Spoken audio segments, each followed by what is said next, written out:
कुछ ऐसे तथ्य दिए थे जो अभी तक मीडिया जगत में नहीं हुए थे सार्वजनिक, कुछ ऐसे बड़े लोगों के। और आज मैं पुनः कोशिश करूंगा कि आपको उन तथ्यों से वाकिफ करवाऊं जो अभी तक कोई भी मैं प्रमाण सामने नहीं रख पाया है, उनके साक्ष्य और उनका क्या कनेक्शन है, उसका एक एक नियम, और कैसे पूर्व मंत्री भूपेंद्र सिंह ने ये जो पूरा जो सरगना अभी पकड़ाया नहीं, अभी फरार है, सौरभ शर्मा, कैसे उसको संरक्षण दिया, कैसे उसकी फर्जी नियुक्ति करवाई, और पूरा ये जो करप्शन का मायाजाल था मध्य प्रदेश में, ये कैसे उत्पन्न हुआ और इसमें भूपेंद्र सिंह की क्या भूमिका है, उसको मैं तथ्यों के साथ आपके समक्ष अभी रखूंगा। मैं जब अपनी पूरी बात रख लूं, उसके बाद यदि किसी के मन में कोई प्रश्न हो इस विषय से संबंधित, तो आप आमंत्रित हैं पूछने के लिए। एक व्यक्ति है सौरभ शर्मा नाम का, जो कि अब मैं समझता हूं मध्य प्रदेश में मुख्यमंत्री से भी ज्यादा पॉपुलर हो चुका है वर्तमान में। और वर्तमान में वो दुबई में है, कि पंजाब में है, कि दिल्ली में है। हमारी मध्य प्रदेश की पुलिस इंटेलिजेंस का फेलियर है ये पता लगाने में कि उसकी कोई भी लोकेशन या तो पता नहीं कर पाई है, या हो सकता है कि जान करके उसको फरार रख रही है, क्योंकि अगर वो पकड़ में आ गया तो चाहे ये भूपेंद्र सिंह हो या इन जैसे अनेक जो बड़े लोग हैं, उनकी पोल खुल जाएगी। अब ये क्या कारण है, ये प्रश्न है। हमने जब प्रेस वार्ता करी, उसके बाद ट्रांसपोर्ट कमिश्नर नए पदस्थ किए गए, और जो नए ट्रांसपोर्ट कमिश्नर भी पदस्थ किए गए हैं, सुनने में आया है कि इनकी भी जो नियुक्ति हुई है उसमें भी सौरभ शर्मा और उनसे जुड़े हुए लोग हैं, सत्यप्रकाश, तुबराम, एक बघेल है, इन लोगों ने फाइनेंसिंग करके इनको पदस्थ करवाया है। तो मतलब फरार रहते भी ट्रांसपोर्ट कमिश्नर जैसे महत्वपूर्ण पदों पर पोस्टिंग करवाने में अगला व्यक्ति सक्षम है। अच्छा, सौरभ शर्मा की नियुक्ति 2016 में हुई, अक्टूबर 2016 में। लेकिन ट्रांसपोर्ट विभाग तो उसके पहले से था, ऐसा तो था नहीं कि उसके पहले ट्रांसपोर्ट विभाग था नहीं, या इस प्रकार की अवैध वसूली बीजेपी के नेता नहीं करवाते थे। 2016 के पहले का सौरभ शर्मा कौन था? एक सत्य प्रकाश नाम का व्यक्ति है, जो सौरभ शर्मा का गुरु भी है। 2016 के पहले पूरा सिस्टम वो ऑपरेट करता था, और वर्तमान में जो ट्रांसपोर्ट कमिश्नर की पोस्टिंग है उसमें सत्य प्रकाश की अहम भूमिका है। आने वाले समय में मैं सत्य प्रकाश के कागज इकट्ठे कर रहा हूं, कैसे इन्होंने पहले अपनी मां के नाम प्रॉपर्टी करी, भाई के नाम प्रॉपर्टी करी, ऐसे ये तुबराम और बघेल ने अपनी किसी बहन के नाम प्रॉपर्टी करी, बाद में उसको गिफ्ट डीड के माध्यम से खुद अपने नाम पे ले ली, और ये 300-400 करोड़ के इंस्पेक्टर्स हैं, कम से कम इतने की प्रॉपर्टी है इनकी। और जैसे ही संकलित हो जाती है तो इनकी जानकारी मैं आपको भी और लोकायुक्त को भी दूंगा। छापेमारी में जो सबसे महत्वपूर्ण व्यक्ति है उसका नाम है सौरभ शर्मा। वो आज भी फरार है, पुलिस उसका पता लगा नहीं पा रही है। अच्छा, सौरभ शर्मा को जन्म देने वाली मां जो है, एक मां है जिन्होंने उनको जन्म दिया, और एक भ्रष्टाचारी सौरभ शर्मा है। एक है पुत्र सौरभ शर्मा, उनको उनकी मां ने जन्म दिया। एक भ्रष्टाचारी जो सौरभ शर्मा, इनको जन्म दिया है भूपेंद्र सिंह ने, जो पूर्व परिवहन मंत्री हैं। कैसे जन्म दिया ये भी अभी मैं आपको साक्ष्यों के साथ बताऊंगा। ये सौरभ शर्मा एक आरक्षक है, परंतु महत्वपूर्ण जो टोल है या चेक पॉइंट है, इन पर यह सदैव पदस्थ रहा। आरक्षक होकर भी जो इंस्पेक्टर का काम था वो करता था। समरसा, करहल, नहर, चिरुला, ये बड़े यहां के सबसे बड़े चेक पॉइंट्स हैं। इन सब पर ये इकट्ठा भी कई बार पदस्थ रहा है एक आरक्षक होकर के। ये कृपा माननीय भूपेंद्र सिंह जी की थी। और आप आइए आगे बढ़ते हैं। खुद भूपेंद्र सिंह जी की विधानसभा है खुरई। खुरई में मालथौन नाम का एक चेक पोस्ट है, जो आप सब लोग जानते हैं। मालथौन में जब भूपेंद्र सिंह जी मंत्री थे परिवहन विभाग के और गृह के, तब ये मालथौन में पदस्थ था लंबे समय तक। और जब नगरीय विकास मंत्री भी बने तब भी यही व्यक्ति वहां पदस्थ रहा, और निरंतर उनकी विधानसभा में सौरभ शर्मा पदस्थ रहा। क्या यह संभव है कि भूपेंद्र सिंह जी, जो शिवराज सिंह जी की नाक के बाल थे, उनकी इच्छा के बगैर उनकी विधानसभा में सौरभ शर्मा इतने लंबे अरसे से काम करता रहा? बिल्कुल संभव नहीं है। एक सामान्य जिसको ज्ञान होगा वो भी ये बता सकता है, खुरई का आदमी, क्योंकि उनकी तूती बोलती थी। कोई सेंगर है उनके स्टाफ में, उसकी कॉल डिटेल की जांच होगी तो सौरभ शर्मा का जो लेन देन होता था वो सेंगर के माध्यम से होता था। बाकायदा कलेक्शन करता था और पूरा लेन देन होके जाता था। अच्छा, भूपेंद्र सिंह जी के ऊपर कोई भी बोलता है, कोई मीडिया वाला या कोई भी कांग्रेस का व्यक्ति बोलता है तो तुरंत वो एक डिफेमेशन का नोटिस सर्व कर देते हैं, तुरंत दे देते हैं। कोई बुराई नहीं है, डिफेमेशन देना उनका अधिकार है, लेकिन 10 करोड़ की मानहानि, तो मैंने सोचा भूपेंद्र सिंह जी के मान का एक कैलकुलेशन करवाना चाहिए। तो मैंने एक प्राइवेट वैल्यूअर के माध्यम से मैंने कहा भूपेंद्र सिंह जी की मान की 10 करोड़ की कीमत है कि नहीं है मार्केट में। तो प्राइवेट वैल्यूएशन हुआ और मुझे बताया गया भैया पूर्व मंत्री जी के जिस प्रकार से उनके कुकर्म है, अधिकतम से अधिकतम उनके मान की वैल्यू होगी तो वो 10,000 रुपए हो सकती है। तो अगर आप कभी डिफेमेशन का नोटिस आए तो 10,000 रुपए मैं चाहूंगा अभिनव बरोलिया जी आप उनको बिना किसी प्रश्न के दे सकते हैं, लेकिन 10 करोड़ का उनका मान है नहीं मध्य प्रदेश में। और आग्रह है भूपेंद्र सिंह जी से कि ये नोटिस खेलना बंद करें। आप पूर्व मंत्री हैं, मध्य प्रदेश के बड़े भाजपा के नेता हैं, सामने से बात करें। कहां आपने बच्चों को, भतीजों को आप नोटिस दे रहे हो? और चोरी और सीना चोरी अच्छी लगती है क्या? खुल के परिवहन विभाग ने आपने क्या क्या किया सब सामने है। आपने सागर जिले में जिस प्रकार से ब्राह्मणों पर अत्याचार किया, झूठे प्रकरण लगवाए, या मध्य प्रदेश में, मैं आपको मीडिया के माध्यम से चेतावनी दे रहा हूं, तब तो मैं विधायक नहीं था, अभी विधायक हूं, ऐसी गलती दोबारा मत करना। चाहे सागर का ब्राह्मण होगा या मध्य प्रदेश का ब्राह्मण, दोबारा उनकी तरफ देखिएगा मत, वरना आपके पीछे पड़ूंगा तब तक जब तक आप जेल के पीछे ना पहुंच जाए। एक इंटरव्यू में आपको थोड़ा सा सुनाना चाहूंगा जिससे कि आप पूरी बात को कनेक्ट कर पाएंगे। मैं हमारे भाई अभिनव जी से आग्रह करूंगा कि भूपेंद्र सिंह जी ने अभी 3 दिन पहले एक बात कही थी इंटरव्यू में, पहले उनकी बात सुना देता हूं और फिर उनकी बात कैसे झूठी है वो तथ्य मैं आपको दे दूंगा कि एक इतना बड़ा मंत्री, पूर्व मंत्री, कैसे खुलेआम मीडिया के समक्ष, मध्य प्रदेश की जनता के समक्ष झूठ प्रस्तुत कर रहे हैं। एक बार वो वीडियो सुन लें, उल्टा दिखा भी दीजिए, शुरू से करो, इसके ऊपर रख दो या मेरे को दे दो।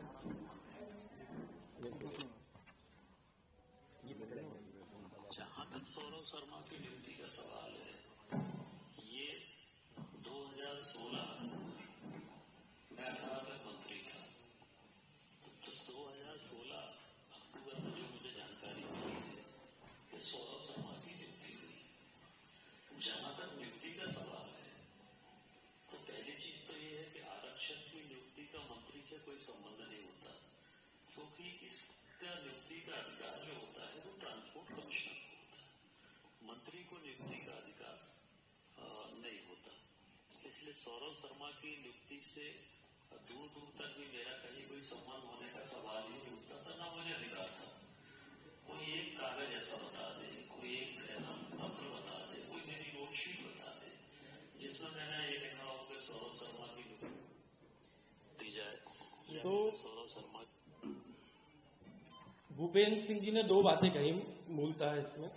एक बात कही कि मंत्री का आरक्षक की नियुक्ति से कोई संबंध नहीं होता है, सहमत हूं मैं इस बात से, ये बात सही है, अच्छी बात है, उनको इतना ज्ञान है। दूसरी बात उन्होंने कही कि कोई भी एक कागज दिखा दे या एक पत्र दिखा दे या नोटशीट दिखा दे मेरा और सौरभ शर्मा के बीच का, तो मैं एक नहीं 2 कागज दिखाऊंगा। और जो पहली बात कही उन्होंने, क्योंकि उनको इस बात का ज्ञान है और उसके बाद भी उन्होंने इस नियम की अवहेलना करी है, तो स्पष्ट है कि उनकी मंशा क्या थी। अब मैं आपको सौरभ शर्मा का जो नियुक्ति पत्र है, ये सारे डॉक्यूमेंट्स में आपको हार्ड कॉपी भी दे दूंगा, सॉफ्ट कॉपी भी दे दूंगा। सौरभ शर्मा का नियुक्ति पत्र है 29/10/2016 का। इस नियुक्ति पत्र को आप जरा देख लीजिएगा, मैं आपको ही भिजवाऊंगा। और इसमें जो मेन गौर करने वाली बात है वो यह है कि नियुक्ति पत्र में प्रतिलिपि की गई है मंत्री के निज सहायक को। यह है नियुक्ति पत्र सौरभ शर्मा का। नियुक्ति पत्र में सेकंड नंबर पे जो प्रतिलिपि की गई है, ये प्रतिलिपि की गई है माननीय मंत्री जी के निज सहायक को। और उसमें क्या लिखा है?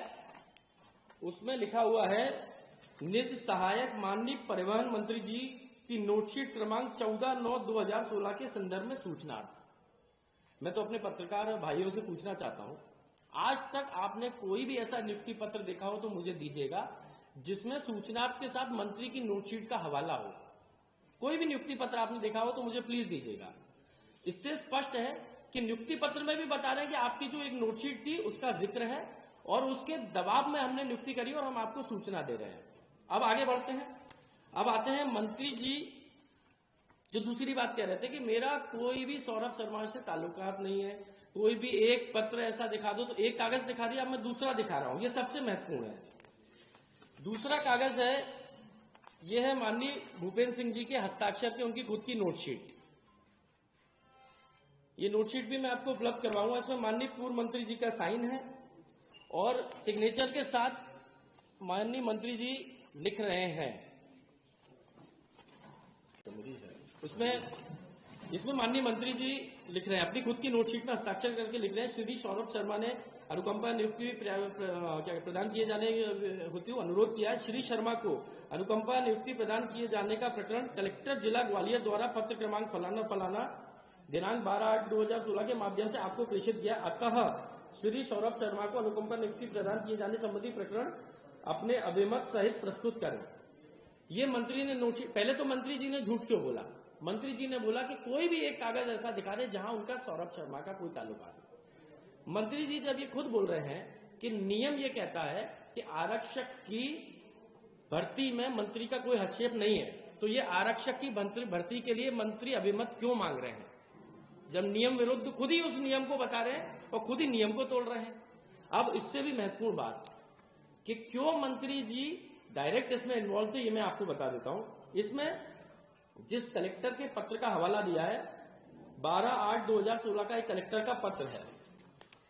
ये जो पत्र है ये कलेक्टर ने, ये पत्र भी मैं आपको उपलब्ध करवाऊंगा। ये है ये पत्र है। अब इसमें खास बात देखिएगा, कलेक्टर ने एक पत्र लिखा है ट्रांसपोर्ट कमिश्नर को, परिवहन आयुक्त को पत्र लिखा। इसकी एक कॉपी करी संचालक को, एक कॉपी करी सीएमएचओ को, एक कॉपी करी सौरभ शर्मा को। इसमें मंत्री को कहीं कोई कॉपी नहीं है।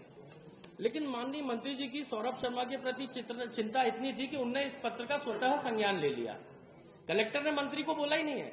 कलेक्टर अपने विभाग के एचओडी को बोल रहा है, जो परिवहन विभाग के एचओडी, उनसे बात कर रहा है, लेकिन मंत्री उस पत्र का हवाला स्वतः ले रहे हैं। तो क्या मंत्री की संलिप्तता नहीं है? क्या मंत्री का इसमें इंटरेस्ट नहीं है? अब इसको मंत्री जी बताएं। दूसरी बात यह है कि सौरभ शर्मा के पिताजी का स्वर्गवास हुआ स्वास्थ्य विभाग में। चलिए मान लेते स्वास्थ्य विभाग में जगह नहीं थी, ठीक है, तो मध्य प्रदेश में इतने सारे विभाग हैं, सिर्फ परिवहन विभाग का चुनाव कैसे हुआ? नगरीय में हो सकता था नियुक्ति, गृह में नियुक्ति मिल सकती थी, स्वास्थ्य में नियुक्ति में, स्वास्थ्य में तो चलिए जगह नहीं थी। इतने सारे विभाग हैं, आप किसी में पंचायत एवं ग्रामीण या कोई भी ऊर्जा, कोई भी विभाग था, किसी में भी नियुक्ति मिल सकती थी, सिर्फ परिवहन में नियुक्ति क्यों मिली? इसका कोई मापदंड है? क्योंकि परिवहन मंत्री आप थे। एक सत्य प्रकाश व्यक्ति है जो इसका गुरु था, सत्य प्रकाश सेंगर के माध्यम से ये आपके मध्यस्थ करता था और आपने इसकी नियुक्ति वहां पे नियम विरुद्ध तरीके से करवाई। अब मैं इसमें और आगे बढ़ता हूं। एक जो अनुकंपा नियुक्ति का नियम है 4.1, ये आपके नॉलेज में आ चुका है। इसमें स्पष्ट रूप से लिखा हुआ, यदि कोई भी परिवार का सदस्य सरकारी नौकरी में है तो उसको नौकरी प्रदान नहीं की जानी चाहिए। इनके भाई छत्तीसगढ़ की शासकीय सेवा में पदस्थ है, सचिन शर्मा नाम है। जब वो पदस्थ है तो ये नौकरी मिलनी नहीं थी।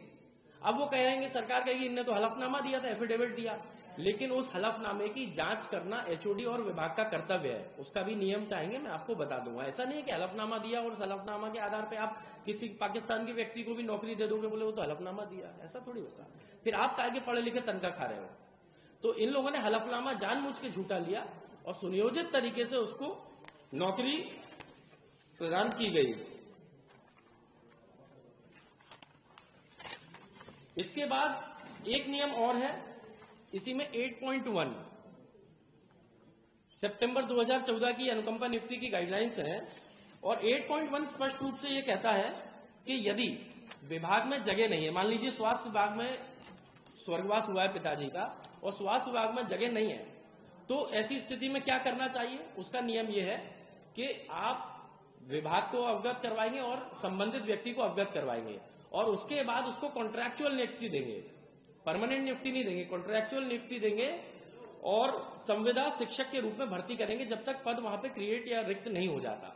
ये आप उसको देख लीजिएगा। जब नियम है तो फिर आपने कॉन्ट्रेक्चुअल नियुक्ति क्यों नहीं दी?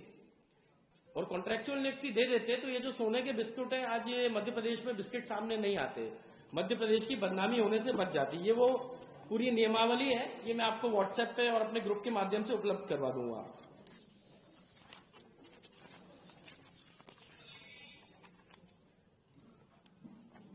ये जो 10 करोड़ का नोटिस देने का मंत्री जी दबाव बनाने की कोशिश कर रहे हैं, चाहे मीडिया के चौथे स्तंभ, लोकतंत्र के चौथे स्तंभ मीडिया के ऊपर या कांग्रेस के ईमानदार साथियों के ऊपर, मुझे लगता है ये कोई बिजनेस करने की कोशिश कर रहे हैं।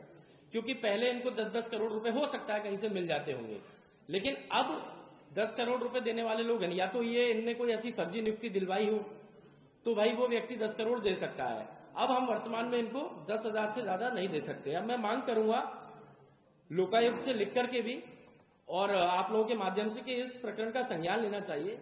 भूपेंद्र सिंह जी के ऊपर एफआईआर दर्ज होनी चाहिए। उनके जो पीए ओएसडी हैं, जो ट्रांसपोर्ट के वरिष्ठतम अधिकारी हैं, जो उनके पीए थे, जो सत्यप्रकाश, इन सबके ऊपर एक एफआईआर दर्ज होनी चाहिए। और क्योंकि यह स्पष्ट है, इन तथ्यों से स्पष्ट है कि पूर्व मंत्री जी झूठ बोल रहे हैं। पूर्व मंत्री जी ने नोटशीट लिखी, पूर्व मंत्री जी ने, और जो नियुक्ति भी प्रदान हुई है सौरभ शर्मा को, उसमें भी उनकी नोटशीट का हवाला देकर के उसको नौकरी मिली है। इन सारे तथ्यों से स्पष्ट है कि पूर्व मंत्री भूपेंद्र सिंह की पूरी संलिप्तता इसमें है। भारतीय जनता पार्टी की मुझे लगता है अनुशासन समिति जो है उसने रिटायरमेंट ले लिया है, उसको नील घोषित कर देना चाहिए। क्योंकि भूपेंद्र सिंह पूर्व मंत्री होकर मीडिया को तो झूठ बोल ही रहे हैं, साथ में पार्टी के वरिष्ठतम प्रदेश अध्यक्ष, उनके खुद के प्रदेश अध्यक्ष, उनको भी चुनौती दे रहे हैं। कह रहे हैं कि वीडी शर्मा पार्टी बन गए हैं, कह रहे हैं अपने ही जिले के एकमात्र मंत्री को कह रहे हैं कि वो जेल जाएंगे। और खुरई महोत्सव अभी हुआ, वहां पर भी कुछ पोस्टर बांटे गए, उसमें मुख्यमंत्री का भी फोटो गायब कर दिया। तो वो ऐसी अनुशासनहीनता कर रहे हैं। और मुझे लगता है भारतीय जनता पार्टी के नेता, चाहे प्रदेश अध्यक्ष हो चाहे मुख्यमंत्री हो, उनको थोड़ा साहस इकट्ठा करना चाहिए कि ऐसे भ्रष्टाचारी लोगों के ऊपर तत्काल कार्रवाई करें, उनको तत्काल नोटिस इशू करें और तत्काल पार्टी से बर्खास्त किया जाना चाहिए। मेरी ये मांग है प्रदेश अध्यक्ष और मुख्यमंत्री जी से। अब आपका कोई भी प्रश्न हो इस संबंध में तो मैं उसका उत्तर दे सकता हूं। हेमंत, अभिनव जी को भूपेंद्र सिंह जी ने 10 करोड़ का नोटिस दिया, आपने और अरुण यादव जी ने तुरंत ट्वीट करके उनका बचाव किया। पार्टी की तरफ से प्रदेश अध्यक्ष जो इस मामले को गंभीरता से उठा भी रहे हैं, उन्होंने ना तो ट्वीट किया, ना कोई बयान आया, ना कोई प्रेस कॉन्फ्रेंस की। क्या पार्टी अभिनव जी के साथ नहीं है, केवल आप ही अभिनव जी के साथ हैं? नहीं, जीतू पटवारी जी ने भी ट्वीट किया है और सारे वरिष्ठ नेताओं ने अभिनव जी के पक्ष में ट्वीट किया है। और आप ये मान लीजिएगा कि कांग्रेस पार्टी, चाहे अभिनव जी हो चाहे कोई भी कार्यकर्ता हो, हमारा साधारण कार्यकर्ता हो, चाहे भूपेंद्र सिंह मंत्री हो चाहे बड़े से बड़ा मंत्री हो, कांग्रेस के कार्यकर्ता की तरफ आप हाथ उठा के, आंख उठा के नहीं देख सकते, वरना आपको उसके परिणाम भुगतने पड़ेंगे। ये मैं आपको विश्वास दिलाता हूं। और हम सारे नेता इसमें साथ हैं। रवि भैया, हम सभी लोग जितने, हम सब लोगों ने उनके पक्ष में ट्वीट किया।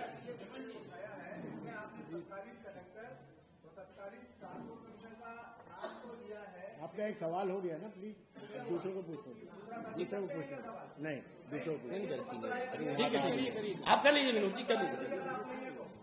मैं आपको आपको एक सवाल, तरीका यही है कि एक व्यक्ति एक सवाल होगा, रवि भैया उनको पूछने दीजिए। दूसरे लोग बैठ खड़े हुए हैं, उनको पूछने दीजिए ना, पूछने दीजिए ना। रवि भैया एक सेकंड सर, आप पूछिए विनोद जी, आप पूछिए, सवाल पूछिए, मैं उसका उत्तर दूंगा। आप पूछिए सर, आप पूछिए। रवि भैया, मैं उत्तर दे रहा हूं ना, माननीय, आप पूछिए। तत्कालीन कलेक्टर और ट्रांसपोर्ट कमिश्नर को इसमें कहीं भी अभी एक प्रेस कॉन्फ्रेंस में आरोपी नहीं बताया है, क्या ये दोषी नहीं है उसमें? है ना, कलेक्टर ने भी, देखिए जो पूरी नियुक्ति हुई उसमें मुझे लगता है मंत्री का विशेष दबाव था।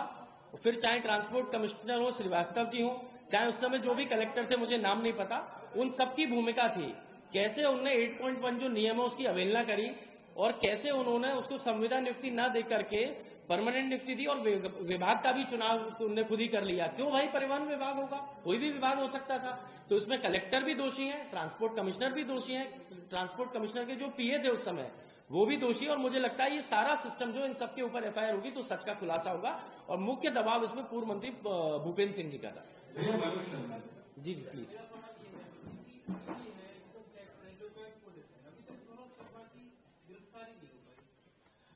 मैंने इसमें पहले ही जो बात कही उसमें उस बात का उत्तर भी आ गया, मैं पुनः दोहरा देता हूं। ये बात सही है कि हमारी मध्य प्रदेश की पुलिस इंटेलिजेंस बिल्कुल फेलियर है और आज तक सौरभ शर्मा का ये भी नहीं बता पाई कि वो दुबई है कि इंडिया है कि दिल्ली है कि पंजाब है। और उनकी गिरफ्तारी तो दूर, उनकी लोकेशन नहीं पता लग रही।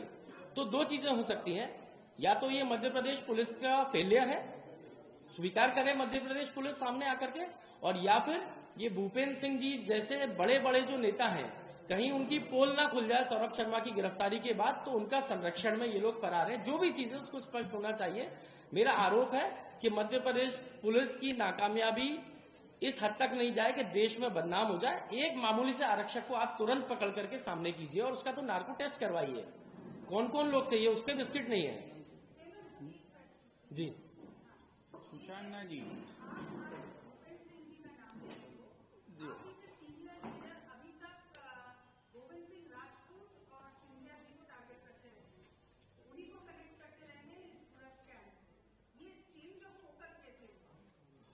चेंज ऑफ फोकस नहीं है, जो इसमें बीजेपी की पूरी पार्टी शामिल है। जो चुनाव भी लड़ी है बीजेपी, वहां तक इसका पैसा पहुंचता था परिवहन विभाग का। इसमें एक व्यक्ति नहीं है। मैंने पिछली प्रेस कॉन्फ्रेंस में भी मैंने ये कहा था कि इसमें बीजेपी पार्टी शामिल है। लेकिन किसी भी व्यक्ति पर आरोप लगाने से पहले मेरा मानना है कि उसके खिलाफ तथ्य होना आवश्यक है। मैं आरोप किसी के भी खिलाफ लगा सकता हूं, लेकिन मुझे लगता है कागज नहीं हो तो मैं आरोप नहीं लगाता। ऐसा मेरी व्यक्तिगत भावना है। भूपेंद्र सिंह के खिलाफ मेरे पास कागज आ गए। भूपेंद्र सिंह जी ने चैलेंज करके बोला था 3 दिन पहले, एक नोटशीट दिखा दो, एक पत्र दिखा दो। मैंने 2 दिखा दिए। भाई मैंने उनका चैलेंज स्वीकार किया और दिखा दिया और मेरे पास कागज है। ये हेमंत नहीं बोल रहा है, मेरे तथ्य बोल रहे हैं। यदि इसमें आपको कोई डाउट हो, आपत्ति हो, आप डायरेक्ट जाइए भूपेंद्र सिंह जी से सवाल पूछ लीजिए, या मैं उनको डिबेट के लिए भी आमंत्रित कर सकता हूं आपके माध्यम से। यदि वो चाहें तो सीधे मेरे साथ बैठ सकते हैं, कहीं पर भी। मैं कुरई भी चले आऊंगा। चंबल के ब्राह्मण है, कोई ऐसी बात नहीं है कि झूठे केस से डरते। जहां बोलेंगे वहां डंके की चोट पे जाएंगे और उनके सामने जवाब दे देंगे। तो आपके पास कागज भी है जी। और मैं लोकायुक्त को दूंगा। एफआईआर करना लोकायुक्त का अधिकार है। आशा करूंगा कि लोकायुक्त ईमानदारी से काम करेंगे। नया अपॉइंटमेंट हुआ है और एफआईआर होनी चाहिए। तथ्य स्पष्ट हैं। कब तक होगी ये तो देखिए, एफआईआर करने का अधिकार मेरा नहीं है। मैं अगले 7 दिन में ही मैं इसकी एक लीगल ओपिनियन लेकर के वकील से 7 दिन में कोशिश करूंगा, इसको मैं वहां पे भिजवा दूंगा। जी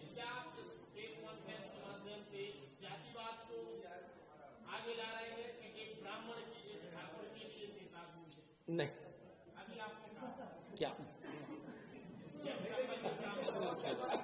ठीक है, थैंक यू। कोई और सवाल तो नहीं है? आप आरोप लगा रहे ब्राह्मणों के खिलाफ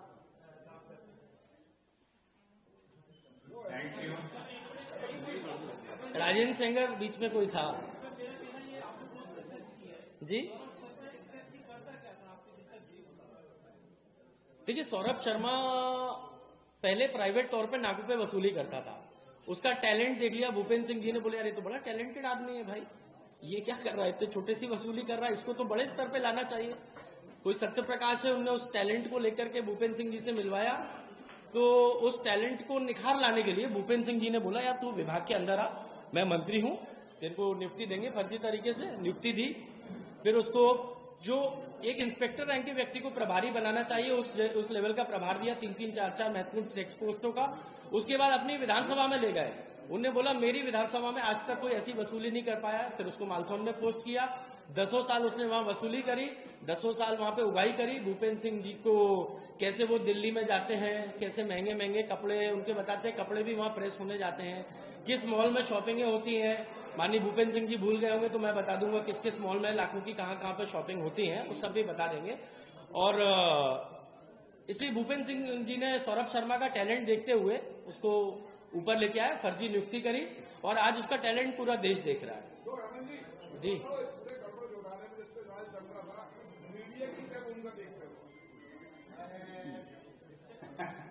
ठीक है, नेक्स्ट। जी हाँ, एक लास्ट प्रश्न, लास्ट जी पूछ लीजिए। जी मुझे याद नहीं है, अभी आप बता दो कौन था। आप याद बता दो ना, तो इसमें प्रश्न क्या है?